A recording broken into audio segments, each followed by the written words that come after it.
Welcome to We're Gonna Run It with Joe Lisi and Terry Bowden. You're listening to We're Gonna Run It. What's your game plan? Can they run, but will they run? If you want to run the ball, you got to give it to a guy that's a running back. Gutless. We're gonna run it. We're gonna play blue collar. Enjoy it. I said it. Have a little heart and have some stones. We're gonna run it. If you want to throw an RPO, you got to run first, pass second. That's why it's not called a PRO. It's an RPO. You got to start with a running game that puts people on their heel. Take a look at my algo. His algo is used with all data from last year. You're so smart, you're stupid. We're gonna run it. And the people that believe that talking head are even stupider than what I thought. I said it. If you want to run the ball, you got to give it to a guy that's a running back. You got no shot to get back into the series. No shot. I said it. What's your game plan? We're gonna run it. We're going to run it into week number 6. Joe Lisi and Terry Bowden breaking down college football across the top 25. We saw marquee matchups take place last weekend. Not so many big games, Coach, but games that will dictate SEC and potential Big Ten championships along with the ACC and Big 12. I guess all eyes are on two games specifically in the SEC this weekend, Texas and Florida, Vanderbilt and Alabama. We saw Alabama and Ty Simpson step up. We know this was the game that Vanderbilt made their season. They snapped a 23-game losing streak to Alabama. Biggest question mark is, can Diego Pavia and Vanderbilt do it 2 years in a row? You know, it's kind of like I haven't. It's hard to jump off their bandwagon now. I mean, they find a way to win football games. They surprise everybody. They beat the odds, but Alabama knows what happened last year. Alabama got embarrassed last year, and they lived with it all off season. They've known they've got this game down the road. It's not like they could work on it last week. Georgia's a pretty big game itself, but I don't think there's any chance that Alabama won't be locked in, focused, and ready to go. And somewhere along the line, when you look player for player and position by position, whether it be wide receivers or defensive linemen, you've got to have a few more A-type players at Alabama. And so to me, it's not a question. I think to me, I just like that 10.5. Right now, I'm looking more at the 10.5 than the money line that for Vanderbilt to win a football game. I like the 10.5, but I think it'll be a great game. I think Vandy is too good on offense. They have a system, and the system is successful because that quarterback is very good at it. Remember, this didn't come easy. They were 7-6 last year, and there were some tough games. They lost some close ball games, but they have gotten better and better.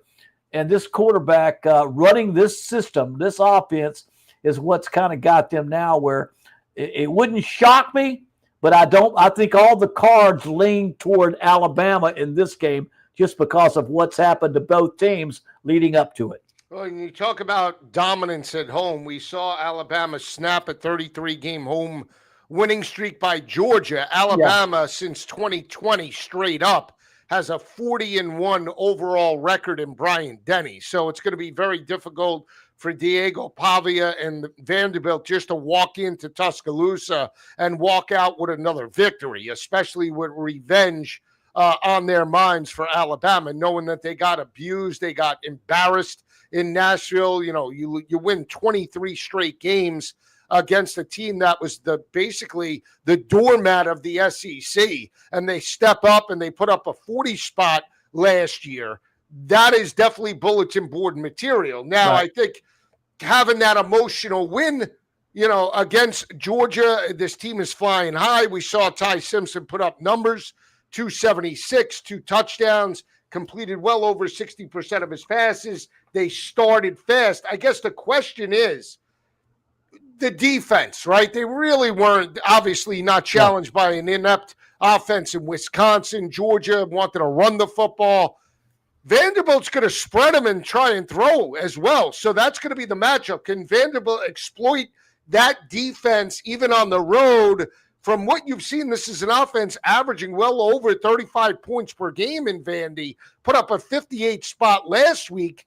they're gonna look to push a little bit of tempo against this defense. Yeah, and they're not I don't want to say they win because they're a system, but they do have a style of play, a spread option type of play where they throw it and run the football, and they keep you off balance. And the quarterback is very good at it. Throws for a high percentage, doesn't turn the ball over, can run and throw. He brings all of that to the table. And so I really think Vanderbilt's going to be able to score points. When I look at it, I look at all the offense that Alabama has. They don't run it great, but they run it. The quarterback has proven to be better than I thought he would be at this point in his career. Ty Simpson, again, I mentioned it earlier, C.J. Carr at Notre Dame, those two are quarterbacks. And I wouldn't doubt that they both won't be in the NFL down the road because they know how to be quarterbacks. And I think Simpson showed that he can run the ball as well as throw it. And so, and again, I think of Ryan Williams. I think of all the athletes now, once you get Alabama locked in, understanding how bad last year was and how bad this game was last year, I guarantee they had their attention all week in practice. They're going to get the best. They're not going to get a good Alabama. They're going to get the best of Alabama. They are, and that's going to be that's going to be the matchup. I guess here's the thing: we talk about Vanderbilt, and they're averaging 49 points per game. They're only giving up 17 points to opposing offenses. They're averaging well over 270 passing yards per game. Balanced, they can run it as well. But when you look at their defense right now, that is, I think, the underlying strength of this team, at least through 5 weeks, where they're only giving up 79 rushing yards per game. Now, this is a different animal in Alabama. Yeah. Caden Proctor and that offensive line. Do we feel they can contain, at least on the defensive side of the ball, Ty Simpson in the rushing attack with Jam Miller? Could they hold them to potentially 120 and 130 yards on the ground? That would be a great effort, considering if they can, they're going to be inside the number. Well, I could see them holding, but that's what Alabama ran against Georgia. The Alabama doesn't. I think in their offensive scheme, they would like to rush for 200, but they don't have to be a good offense because they're going to throw it for 300, or 320, or 330 based on what I saw and what they can do. They've got receivers that can make big plays, very explosive. So Alabama, I think, is going to be much more comfortable than you'd say Georgia and Kirby Smart. They get uncomfortable when they're not going 175 to 200. I think Alabama can go out there and play a heck of a football game and have 125 to 150 yards rushing the football and be very comfortable. If they're productive and they've got the explosive plays out of their wideouts that I think they can have, I think that won't be a disaster that they don't rush for 200 plus yards. Yeah, that will be the matchup. Again, can Alabama have success on the ground? Can they stay in manageable third downs? And can Vanderbilt score first? I think that's the biggest thing. Absolutely. When you talk about this, we saw Wisconsin struggle on the road. Some of the other teams obviously out of conference. For Alabama outside the FSU game. Even FSU, though, if you think about it, they put the pressure. Once Alabama jumped up 7-0, Florida State got the lead. They tied it and then took the lead and then put the pressure on Ty Simpson. Last week, it was Alabama dictating the tempo and really forcing Gunnar Stockton in that offense to play from behind. So we'll see. Early on, I do like the over a little bit, 56.5. I'm not intrigued, loving the game from a betting aspect.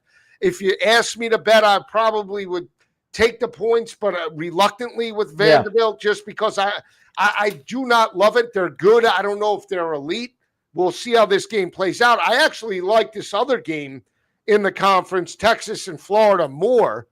And we talk about it. Texas coming out of a bye week. They got the cover and dominating home win over Sam Houston a couple of weeks ago. They got the over by themselves. Florida with a disappointing loss to Miami a couple of weeks ago. They lose it in the fourth quarter, 26-7.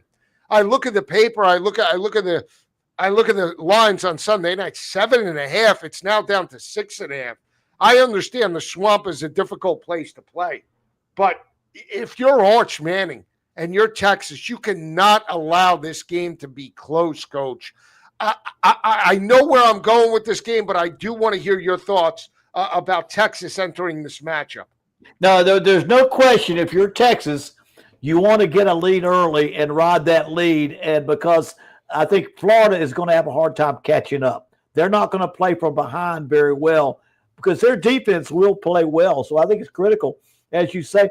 But I do see. I haven't seen as much out of Arch Manning as far as big plays. He's not as consistent. In fact, he's not as accurate right now as you would like him to be. And so I do think that going to the Swamp, their defense can keep them in the ball game for a while down there. And so, but I do like Texas. I think Texas will go down there, and we're getting to that point where are the players not seeing any light at the end of the tunnel? Because we saw it at Arkansas last week against Notre Dame, and it was ugly. Will we begin to see that at Florida at some point? What they're 1-3 right now, and they're just it's gloomy. Everything is negative that they read, and I tell people, my kids go to class. That's all they hear. They go get burgers down there, and they hear about the coaches got to go. There's a negative attitude around them that they have to get through. But if that doesn't happen, if they hold it together like Virginia Tech did, down there. And they keep it going. They are a very talented defense. And so this is a hard one for me to decide. To me, I think Texas has got the game. I kind of see it like Alabama in the sense that, yes, Texas is going to win, but can Florida take the points and win with the spread? Well, here's the thing. Let me ask you this. Do we feel that Florida can even play a high-scoring game and cover this line? Because I think we're in agreement. Yeah. You look at the USF game, right? You look at the LSU game. You look at the Miami game. Lower scoring, blue collar, methodical, ugly games. Right. They couldn't convert on third downs. They were atrocious, under 35% and almost in all three of those losses. So if Arch Manning does start fast and he starts, let's say, getting into, they're not going to keep up. They're going to get blown out. It's going to look like Notre Dame, Arkansas. Yeah, but Texas has at times not shown the offensive productivity. They've not been consistently banging away at big points and that kind of thing, like you see Ole Miss has been doing and other teams have been doing. But as far as Texas to have a chance, I think we both agree if Texas will get hot at the start, will go out there and get a 7-10 point lead and play from ahead, they can pull away from Florida. But the longer they stay either even or Florida's within 3, it turns to Florida's favor to stay within the points. And and I still have doubts about Texas's their ability to put a lot of points on the board. They haven't shown against a lot of teams that they'll walk out there and put a lot of points on the board. Yeah, I hope Billy was coaching up the offense in the bye week. Yeah. 30% on third down conversions, 0 for 13 against the Hurricanes, 6 of 17 against LSU, 4 of 12 against USF, 7 of 13 against LIU. That was their best performance. Right. So whatever you did in the last 3 games, throw it in the garbage and change it up in this. You have nothing to lose at this point, right? Well, you can't go in status quo. Well, you can't. And I guarantee it, if you don't run well, you got those long yards. Those third downs were not makeable. They're not easily makeable third downs. Anytime you see terrible third down percentage, you're most likely not seeing under 2 yards a carry, 2.5. Bad offensive running when you've got that many third down situations. I do believe to improve your offense, you've got to throw the ball 40. I mean, first downs, 4 out of 10 times maybe. If you're going to beat somebody or upset someone, you can't just take it and run the ball on first down, hope you get a couple. Then you run it on second down, hope you get a couple. And all of a sudden you're not making very many yards. I still believe first down, if you want to have a productive offense, that's the most important down to throw the football. If not 50%, pretty close.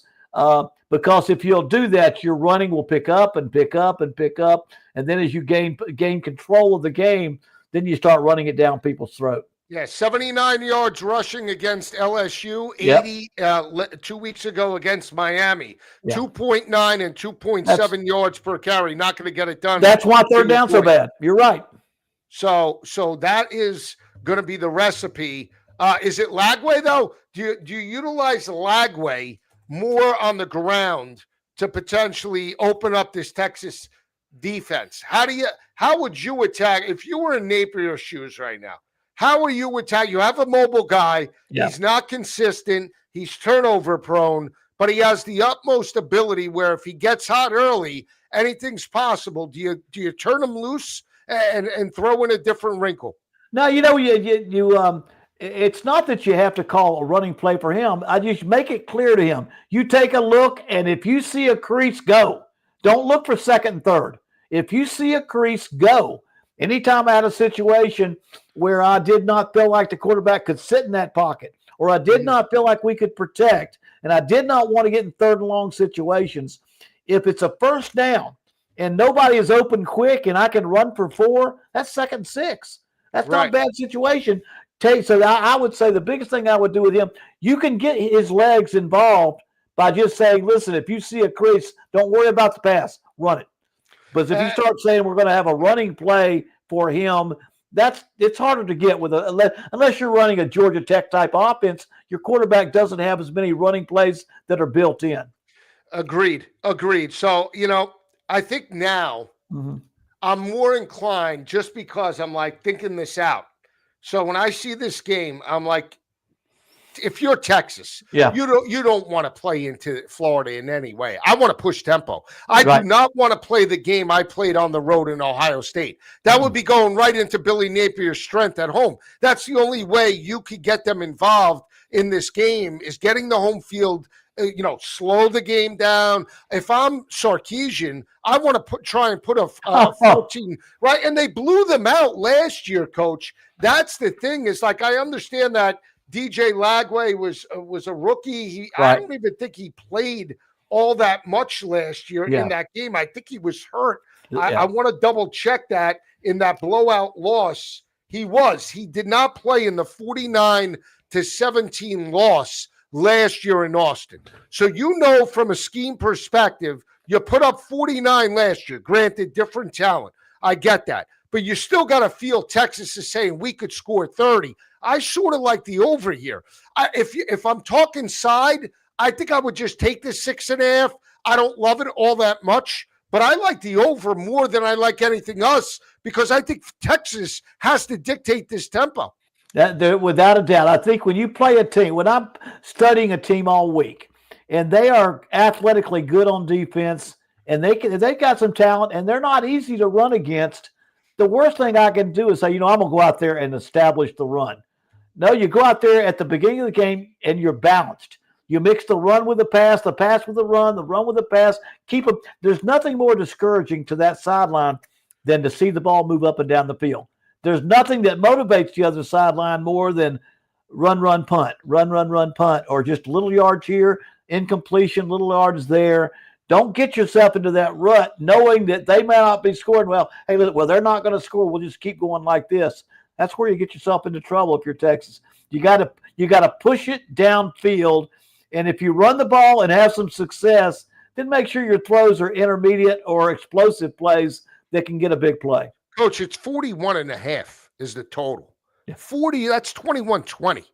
I mean, now that's assuming that leads me to believe Texas might win, but they're going to win 24-3. Yeah, that's what they're saying. Right, basically, right? Texas, 24-3, 24-10 under. I mean, the books don't believe it, and I want to look at the team total because, I mean, you're talking about a team that put up 49 last year, Coach, right? And I granted it's a different team. Different team. But I get that. No Golden, no Gunnar Helm, no Isaiah Bond, but you still have Arch Manning, you still have a bunch of talent offensively. What do you think their team total? I just want to see the team total for Texas here. I had it and I lost it. Give me 1 second. Here we go.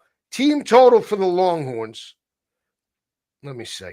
The more I got to look at the weather report as well. just to see if there's bad weather in Gainesville, because that would change things. 24.5 for the Longhorns. 24.5.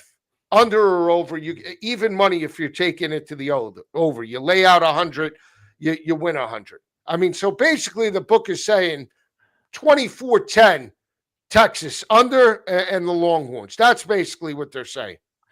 And that's, if I just had to pick a score, I wouldn't pick it much different than that. I mean, a little bit more, a little bit less, but I see an under, what is it, 41? Yeah, 41.5. 41.5. But 27 to 10, 27 to It's just bizarre to me. Yeah. Because if you're Texas and you're Arch Manning and I'm Steve Sarkisian, I'm looking to push as much tempo as possible, even if I make a mistake. Who cares? Because you're not threatened by the Florida offense. Right. How are you threatened? You got a team that's converting 30% on third down conversions. So even if they kick field goals, you could still get out of Dodge. What that line is telling me is that Florida's defense is so good, they're not going to surrender any points. It's going to look similar to the LSU game. Now, I get that, but here's the thing. We're in the middle. We're starting to become in the middle part of the season. You start to get exposed early by Texas. They might not be in that game by come halftime. No, I mean, that's what you want to do if you're Texas. I think we've already established the fact that if you're Texas, we want to start fast. We want to be explosive. We want to mix in the runs with some downfield throws and don't make everything close to the line of scrimmage, and see if you can pull ahead and get ahead early. And that's going to be the key to winning this game by putting more points on the board than they're projecting that you'll put on. But like I say, I don't have quite enough. I'm still leaning towards that under a little bit, though, myself, only because I think you can beat a team like Florida 27-3, and that's a pretty much of an easy win, right? But it's still not putting a lot of points on the board. Scattered thunderstorms. That's in the four, but that's always in Florida. Yeah, Florida. Yeah. I mean, I lived in Orlando. I lived close to Gainesville for daggum 10 years. It rains every day on some part of town. 54% precipitation. So keep an eye out for that. I still think the total's light in that game, rain or no rain. I still think we could get points aplenty in that matchup. Texas has got to get. Well, I think Texas. Yeah, I think Texas can get them if they'll do what they need to do and get going early. They can get the point. They can get in the 30s. Okay, so we talked last night briefly. Yeah. Georgia has won 15 straight over the Kentucky Wildcats. It's an early kick. Is Georgia going to come out flat? To me, there's no margin of error. You have a team that's 0-2 in the conference. I'm not sold on the quarterback position for Kentucky right now, completely one-dimensional. I understand the blue collar, but I don't think they have the offense to challenge Georgia over the top. They've won the last four by an average margin of victory of 16.5 points per game. The last four wins in Athens, Coach, have come by dominating fashion, 26.2 points margin of victory by the Bulldogs. I think the Bulldogs spank them in this game. Yeah, I think they put up a 50-spot potential. I think they let out all their frustration this weekend on the Wildcats. Yeah, and the Kentucky, he's not. They've got a backup quarterback, and he's not pleased with the way he plays. I think that's going to be a concern for him because they got their quarterback hurt. They've got a guy in that did okay, but did not have a. He's not a consistent quarterback, and I think what was it that Stoops said? He'll get better. That when they start saying that, they're a little bit worried about their quarterback even being able to get through the football game. Right. Georgia's not the kind of team, especially Georgia after a loss like that last week. I like Georgia, and they're going to spank them. Yeah, Cutler Bowley's a freshman. Good luck with that. Good luck with coming off a 33-game home winning streak where they got it lost. Yep. You got a freshman quarterback going up against the best defensive coordinator potentially in all of college football, Kirby Smart, and this team looking to get back into the mix. They could put up 50. Yeah. I love Georgia in the matchup. That's one of my better picks for the weekend. Another game, and we talked about this to the point. Mm-hmm. I said, if Luke Fickell, 3 years ago, if I would have said, Luke Fickell takes Cincinnati to the college football playoff, he goes toe-to-toe, with the big boys in that game. Right. And they lose out. He could have written his check 11 million, 12 million USC. He could have went anywhere he wanted to be 3 years ago. He does not have a marquee win in Wisconsin, coach, in 3 years. He doesn't have a marquee win. Yeah. Now, you saw them play a couple of weeks ago against Alabama. Slow, same old Wisconsin, Right. one-dimensional. Listen, I understand you're up against it, but you can't lose to Maryland and get blown out in Camp Randall. You can't get blown out in Tuscaloosa. And now this weekend, you certainly can't go into the big house and get spanked by 17 or more. I like the points with Wisconsin. Again, I like Bryce Underwood. I don't think he's elite, but give me Wisconsin with the points going into the big house. I don't think they win it, but I do feel they keep it close against the Wolverines. Well, what's the points on it right now? 17. Oh gosh, every time I get that 17, the way Michigan, and Michigan's still bringing that quarterback along, and I could see Michigan being very happy. And I almost feel like Wisconsin that 17 is going to be something. I haven't seen enough out of Michigan pounding somebody yet, putting those kind of points on the board. So I kind of like Wisconsin staying within the with the points on that football game. The problem is Wisconsin brings in Billy Edwards. The guy is yet to even play one game. He got hurt. Yeah. In the week one, he gave way to Danny O'Neal. Danny O'Neal's absolutely terrible. I hate to say that. But, Hunter Simmons got involved. I mean, this team is on a quarterback rotation. The problem is you just look, only 823 yards passing as a team. Coach, we're in 4 games now of college football. 4 games, 800 yards. That's pathetic in today's game. Yeah. Well, I think Wisconsin, again, you get caught up in doing the things that Wisconsin does, and they have just not been a great throwing team, and it's hurt them. And then again, that's kind of where they are right now. And but you would think against Michigan, because of the style that Michigan plays, maybe they can get by without putting up big numbers in the passing game. They can keep it fairly close. Right. Now, I know we'll talk because, again, I like the points with Wisconsin. I'm going to dive into that. We'll dive into that a little bit more tomorrow. Yeah. You like Miss State on the road against A&M. That team, that's a team that has you have them circled. You know what? Jeff Levy. Here, and maybe I've got to learn not to do this, but I'll see certain games and I'll say, you know what, Mississippi State, I think, I just think they're one of the most improved teams. Offensively, they put points on. They knocked off Arizona State, who's back in the hunt in the Big 12. They played Tennessee, should have won the game. They let Tennessee come back, should have beaten the Tennessee team that's a really good football team. And he's gone in the portal and changed this team. This is a different team than the team last year that I don't think won a conference game last year or maybe one game. And so I think they can keep it close. I'm not picking them necessarily to win the game. I'm just saying I think they can keep it close. I just think this team's played with a lot of confidence. He's brought in some good players. He's utilized the portal, NIL, and his quarterback playing pretty good. And after watching that dadgum game against Tennessee, that's a pretty good athletic football team he moved the ball on. So I just think it's a game that they can keep the game close. Don't see them winning it, but I can see them keeping it close. They're averaging 205 yards on the ground. Blake Shapen playing well. Defensively, they've shored up the front seven. They're only giving up 135 rushing yards to opposing offenses.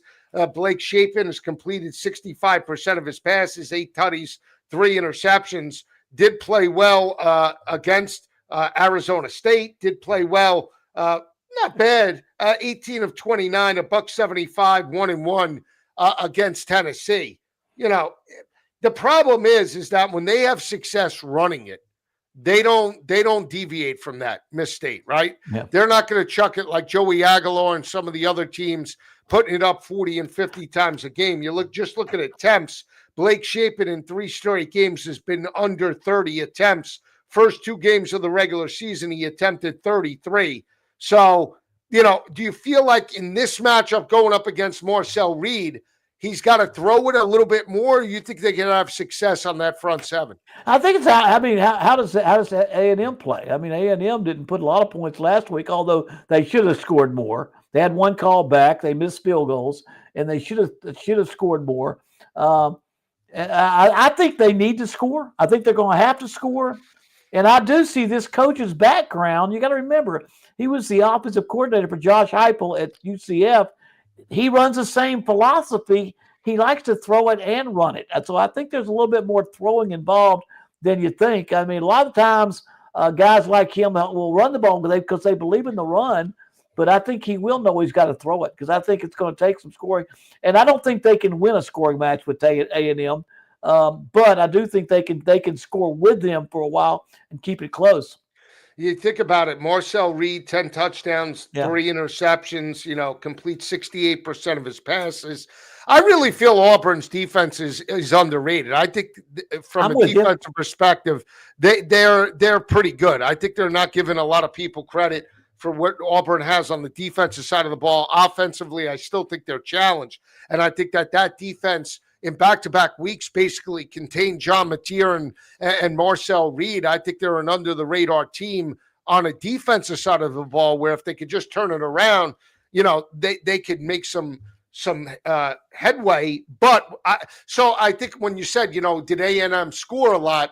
No, they scored 16, but I think that's an above-average defense in Auburn. Do you agree? They had a touchdown call back, and they didn't do well in the red zone. I think they kicked 5 field goals and missed 3 of them. I think in that football game, missed 2 of them or 3. Yeah, missed 2, made 3, and then had a touchdown call back with a lineman downfield. They would have scored more points. But I do think Mississippi State's got a better offense. Auburn is a terrible offense. It's terrible. They couldn't stay on the field. They couldn't get a first down. I mean, 0 for 13 on third downs. And that put Texas A&M on the field the whole time. Right. I just think Mississippi State's going to be able to move the football because they have a philosophy and they understand what they're doing, passing and running. And I think they'll mix it up pretty good and be pretty balanced. And they've already won. They've already got the confidence of beating Arizona State. They even got confidence, I think, in that loss to Tennessee. This team is a team that feels like they've got a chance to go to a bowl, to have a winning season. And I don't know but I think they come into this A&M game not feeling like let's just stay close and hope something good happens. I think they're probably feeling like, hey, we watched them play against Auburn. I guarantee they're watching a lot of the Auburn film and saying, God, what a close game. Auburn could have pulled something off at the end and maybe tied or won that game. And so I think they go in positive. I think they go in there trying to win the football game and not playing not to lose. And as long as they don't turn the ball over, I think they can keep it close. Texas A&M, I think Marcel Reed, I think the way they played offensively, Le'Veon Moss, and the way they can run that football, I just think they've got too much. But the point spread is just, when I get that many points, and Mississippi State has played well enough on offense, and I've got a good feel for Mississippi State. I don't know. They're 5-0 against the number. They've covered every game on the year so far. I'm anxious to see this. This is where, if you love football, games like this are fantastic football games. Going to have a lot of bearing on the conference championship with A&M being undefeated and Mississippi State only got 1 loss to a very good team. Right, and if they win the game, right, their only loss would be 7 points to now a 1-loss Tennessee team that lost by 3 to Georgia. I mean, they are in the running come week 6. I think if you would have told Jeff Lebby at the start of the year, you're potentially going to be in the running for an at-large bid, you're going to have one loss by 7 points to one of the better teams in the conference, would you sign up for that in a heartbeat? He would have said absolutely. Yeah. Right? And we don't know how this season's going to play out, but they could play spoiler the rest of the way where it's no longer, I got the Bulldogs, I count that as a W anymore. No, I think they're definitely, I think most everybody that have watched them play and most of the analysts that know what they're talking about, we see a different team in Mississippi State. I just see a team like that. I think you said spoiler. I see a team like Mississippi State with the ability on a given Saturday to knock off anybody on their schedule. Right. But I also see them a team that's not going to be favored and go out there and win every game just because they play their best, because they're not more talented than enough teams in their schedule. Can they beat a team? Can they be a spoiler? Yes. Can they get to a bowl? Yes. But down the line, they're not a talented enough team yet, I think, to go out there and compete and get in that conference championship game. No, I agree. I think they're, a year away, 2 years away, but they go 9-3. Now Jeff Lebby has that train rolling, and now it's like, okay, we need a quarterback. Hey, I want to go to Miss State, right? Before, if we're talking, kids transferring to the SEC, right? It's Georgia, it's Bama, it's LSU, it's Tennessee. They're not thinking Mississippi State. You go 9-3, all of a sudden you change that type of mentality. And I'm really, and this is probably a statement overall about football. We've kind of broached this issue every time we talk with NIL now. If a team gets a commitment from the school, we're going after it. I don't care what team you are. If you got a billionaire, remember how Saban said there's more billionaires up north than there are down? Yeah. Hey, give me one billionaire and it's committed to my program, and I'll build a national championship contender in 3 years, 2 years maybe. If I get every shot, now you're seeing teams like Virginia, like Mississippi State, like Texas Tech. All of a sudden, these teams that they're close but no cigar type teams, all of a sudden they pretty much, with the money, if they're willing to pay it, they can outbid other people, and all of a sudden they're a contender. And I don't think Mississippi State's there yet, but if they've got a commitment, and I coach in the SEC. There are you'll understand when I say this. There are certain programs, and Mississippi State is one of them, that historically their boosters love recruiting. They love to be involved in recruiting. Right. In the past, often too much involved in recruiting. Right. But now that there's an NIL, they jump at the opportunity. Right. Ole Miss the same way. They jump at the opportunity. And so that's what happens is if you can just get a few people and you can get players, and all of a sudden you can be nothing 2 years ago, and Mississippi State in a year or two can be talented enough to compete with other teams in the conference. And I'm not saying at the top, but you put enough money in there, you can go compete with the top. I'm not sure. Oregon's already there. Oregon never was this good of a team. Well, back. They've had shots at that, but not all the time. But Texas Tech, you look at a couple of these teams that are really putting money in, and they're changing the direction of their program with NILs. If you want to do it, Mississippi State has brought some good players in, and I think they're going to gradually. I just think they're a lot better. They're not the same team they were last year. Right. Well, to your point about Oregon, like Oregon did it back when they had Bellotti. That's what I was thinking. Mike Bellotti and Helfrich, just because the brand recognition, right? It was back when Bellotti and Helfrich were there. It was, hey, Oregon has 9 different uniforms, and that's what sucked kids in because it was starting. The NIL era started 20 years ago, but it was the brand recognition. I want to showboat. I want to come out there with 17 different color, uniforms, and that's how we'll do it. You're right. And not to go off the beaten path, but exactly what you said. Texas Tech is another school. We know how much money that they put in with the oil money and the boosters. And, every kid from an NIL perspective was guaranteed at least $50K starting last year. They got one of the best recruiting classes for transfer talent this year. It's paying off dividends, right? We get that. But then let's take the other side, because Nick Saban said there's more billionaires on the Northeast than with the Wall Street money, right, and everything else, right? But think about this. Then why can't Penn State? Why can't Rutgers? And I know the answer, but my point is it's not just the money, Coach. It's the fact of if you're a Penn State former player, when you think of Penn State brand recognition, are we thinking quarterback? No. Are we thinking wide receiver? No. Are we thinking linebacker? Absolutely. Are we thinking offensive lineman? Yeah. And defensive lineman, right? So that's what you think about when you put Penn State to the next level NFL. If I'm a 5-star guy at, let's say, Tulane, right? And I just put up 1,500 yards. Am I going to go to Penn State for 10 million or whatever they're going to give me, or am I going to go to LSU for the 10 million? And the reason why, right? Because they want to play on the next level, and they know that brand recognition relates to a certain school. Well, let me say, you've got to have a coach that understands the style of play, what you've got to do with that money. I mean, if you're going to be at Penn State and you're going to invest in linemen or fullbacks or linebackers, you're going to have a tough team that might make a lot of Pennsylvania people happy, Penn State people happy, but you're not going to go out there and compete for everything. You got to be like Ohio State and have the top quarterback in the country, the top 2 receivers in the country, the top 3 running backs in the country, as well as the most talented defense in the country, I guess. And then you've got to have a coach that's know what he's doing. I'll go back to my Alabama arguments before there was an NIL. There's Bear Bryant. He wins 6 national championships. They have history. They have tradition. They have facilities. Whatever you're allowed to do, they do it. But after Bear Bryant, they went through 7 coaches who couldn't win with that. Until they got to Nick. So again, it's like you said, you've got to have the commitment from the school standpoint, and that commitment now means money. It means NIL money. It's not just the size of your stadium and how good your locker room looks. Those kids want to see greens in their pocket. That's what they see. And you got to have a coach who knows what to do with it. And right now, that's a versatile coach.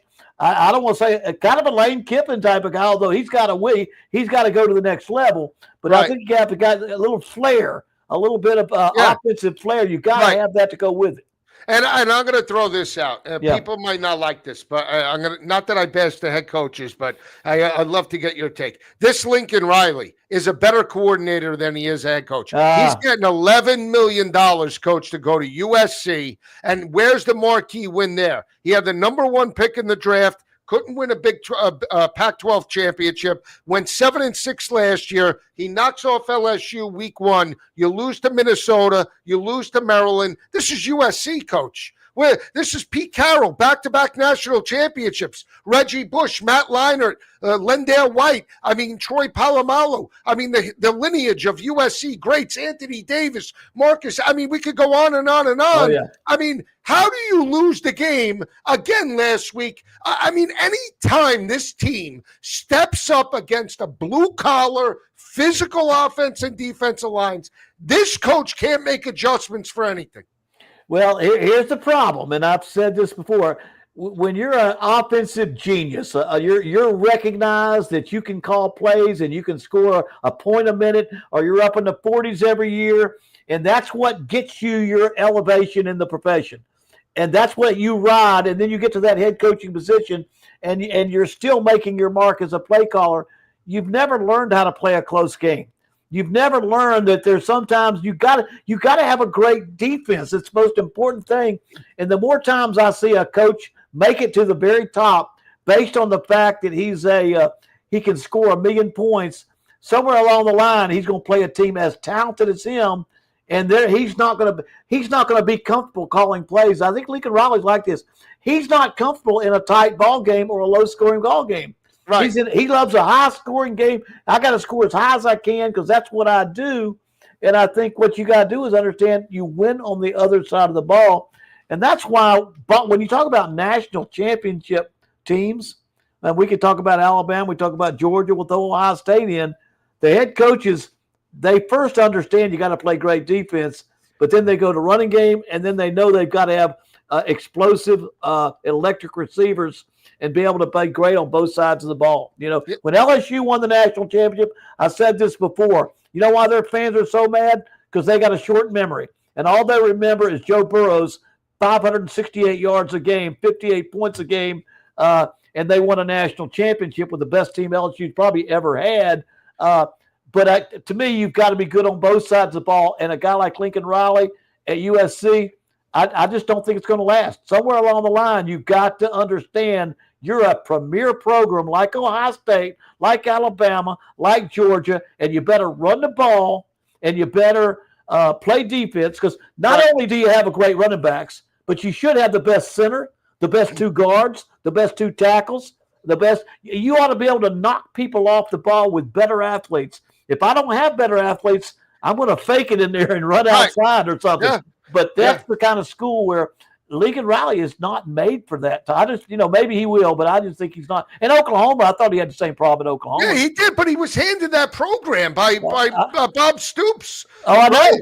I mean, it's not like Lincoln Riley, resurrected Oklahoma from the ground up. And he was given that program. And again, big games. You can't outcoach Matt Campbell as a 19.5-point favorite. You have an 18-point lead in the semifinal playoff game in the Rose Bowl against Kirby Smart.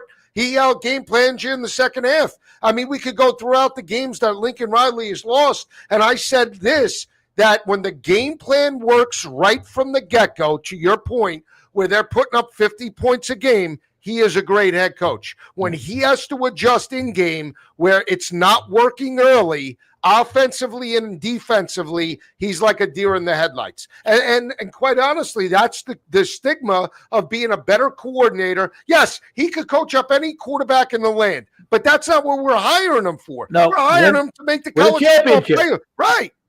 Yeah, think about this, and of course I'm getting old. I go back. Think of Steve. To me, Steve Spurrier, one of the great offensive play callers of all time. I coached against him. He had a knack for calling plays. He was innovative. He was cool. He was loose. Right. But he could not win a championship until he hired Bob Stoops. And I coached against him when he didn't have Bob Stoops, and I beat him. And I coached against him when he had Bob Stoops, and they had great Yvonne Kurtz and all. Yeah. They won national championship. It's a difference. Even those guys finally, like my dad had Mickey Andrews, he would have the number one offense, but his defensive coordinator would have the number one defense. What Ohio State has. I think you got to understand. And that's where, and again, we're kind of beating the dead horse now because we both agree with it. Unless Lincoln just somehow, and I don't think it's going to happen this year, and it may not happen in his career because he's so far along in his mental. It's kind of the Mike Leach thing, because although I will say this, when Bob Stoops did win a championship, Mike Leach, I believe, was his offensive coordinator. But he already had the great defense. Remember when they beat Florida State for the national champion? They won like 9-0 or 12 to 9. 14-3. It was a defensive battle. And that's what the big games come down to, a great defensive battle almost all the time. Right, you're right. No, I totally agree. You beat Spurrier back in when they had Curse, Eric Rett, and who, Werfel? Danny Werfel and Eric Rett was the running back. Oh, they had everybody they had was good, except defensively we could score points on them. They didn't have Bob Stoops, and so I could outscore him by being able to attack their defense. But when they got Bob Stoops, and they became a different football team. Yeah, I remember two former Gators that stand out to me. Godfrey Miles, the former Cowboy, used to wear the long towel down to the ankles, and Lawrence Wright, number 4 from the. Remember him back in the day? That was mid-90s. Don't get me going about the mid-90s, Coach. Let me ask you about a couple of more. Yeah. What are we thinking about this? I really like Willie Fritz. I love Joey McGuire. I've been all in with Texas Tech. They're laying 12 points or 11 points on the road in H-Town. Both teams are undefeated. I know people look at this Houston offense and they're like, they're one-dimensional, they're blue-collar. I don't think this is going to be an easy game for Tech in H-Town on Saturday night. 11 points. This is going to be a dogfight, I believe. Yeah, I mean, both teams undefeated. This is one of those games that people need to pay attention to because it's going to be a factor game in the Big 12. Willie Fritz has done a great job wherever he is, and I kind of want to take Texas Tech, but I just have not. I mean, that spread is 11.5. Is it still sitting at 11.5? Yeah, it's 11, flat 11. It's 11, flat 11. I mean, it's still. I mean, I'm still thinking Texas Tech. I just think the way they're playing and the points they're putting down there, but. I tell you, Willie Fritz does a great job. I may not get into this one too much because I like Texas Tech. I like the way they're playing, the talent they have. The quarterback's done a great job. But Houston they find a way to win. They find a way to win football games. And Willie Fritz has done it at different places. Everywhere he's gone, he's done a great job. I'll throw a couple of games that I'm looking at that I'm on. I like Washington a lot. Washington and Georgia are my two favorites that I like a lot. I know Maryland's undefeated. Washington, the freshman quarterback, they're coming out of a bye week. I watched that game against Ohio State, and even though they only scored 6 points, I was still impressed with the Washington Huskies offensively, defensively. Again, they were handcuffed. They have the number 1 ranked third down offense. Obviously, they ran into a buzzsaw with Ohio State, but they were still competitive. And that's the biggest thing. They just wore down in the third and fourth quarter. I get that. I don't think Maryland will be able to wear them down, even though they're coming off an extra week of prep. I like Washington to lay in the 6.5. I think they potentially win it by double digits. The other game that I actually like a lot, Coach, and this is going to shock you because I went against them last week. Boston College, these rivalry games, BC Pitt. Pitt last year, when they lost to SMU, they completely imploded. They lost 6 straight games down the stretch. They basically folded it in for the season. That Louisville game was a tough game. I'm worried that the same thing will happen. I know Boston College has lost 3 straight, but I like this kid Lonergan. I think catching 6.5 points on the road, they could be live against Pittsburgh. What do you think about just mentality from a losing streak? When you've lost 3 straight, what do you do if you're O'Brien? And knowing what happened last year for Narduzzi, they were undefeated and then lost 6 straight at the end of the year. How do you stop that from happening now when there's nothing to play for right now? Well, I think the biggest thing as a coach all week, my motivation is going to be from a positive, not a negative. You guys got to practice harder. You got to try harder. Everything's got to come at them from a positive standpoint because you got to be careful. You lose a couple of games and you start letting the negative coaching, the negative reinforcement more important than the positive reinforcement. I think from the standpoint of every day, they've got to go in there and say, amen, listen, this is what we did wrong here. This is what went wrong there. This is why this happened and why that happened. And let me tell you what we're going to do now. And I think that's the case. They've had a quarterback situation that they've had to overcome. And I think the key is just to convince the players, amen, these were the reasons that happened. You keep giving as much as you can give, be as good as you can be. It'll take care of itself. We'll find a way to win this game instead of being fellas, we ain't done enough. We're not getting it done, and I can't take this. And we're gonna make some changes if we don't. I just don't think that's going to help in that situation. I think you've got a team that you've got to be positive with. Anytime you're coming off a couple of losses, the last thing players need to be is to be looked down on or browbeaten and things like that. Yeah, I agree. We're going to be on tomorrow with our picks. Coach and I will be breaking down even more games. A couple others that I haven't decided if I'm going to play.